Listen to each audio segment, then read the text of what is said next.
everyone, this is Zarina, your Upland newbie, bringing you the floor today, March 17th, 2022, in all Upland cities. Shout out to my birthday, shout out to my niece, Sadia. It's her birthday. Happy birthday, Sadia. I love you. Hope you had a great day. On to Upland. So some cities are doing not a lot of movement, and some are. The floor in both Los Angeles and Detroit, the newer cities, continues to rise. Like you can see on Los Angeles secondary market, that came up. On the FSA end, we still have some 6,084 properties available, but it did go up on the non-FSA end. So it looks like the non-FSA players are minting things up a little faster than those FSA players are minting things up in LA. Looking at Detroit, the floor is coming up, except for on the secondary market there. So it's like a flip-flop.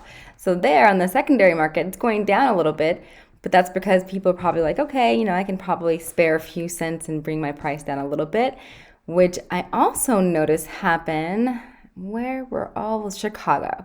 So just yesterday I was talking about how Chicago was coming up, the floor was looking good. Today, maybe it's because they're having this like trader competition go on. The floor dropped a little bit again, but it went back to the $5 range when it's up in the $6 range yesterday. And it's like, I hate to see it. But, there you have it. So those good days for people selling probably happened yesterday. Now it's back in the $5 range. You got to fight again. And this is probably, I just kind of drop a little tip.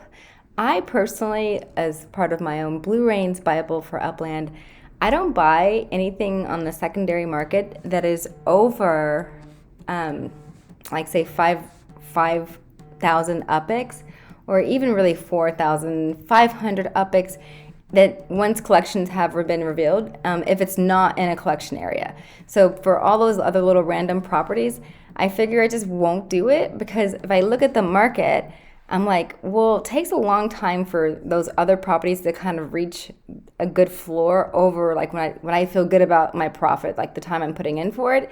So say, for example, if I were in Chicago right now, I wouldn't want to buy anything because, look at what everything is selling for. It's like I wouldn't want to buy anything for 7,000 when it's going to take me forever to see anything above that. So that's just me, because I want to like flip fast. It depends on your strategy, but so that's just my own little tip. Do check out my little flyer. This guy on Discord, Clark's Fork is the name he goes by on there. He designed this. He didn't put my llama in there, but I had to add my Upland Mogul llama because he's cute and awesome.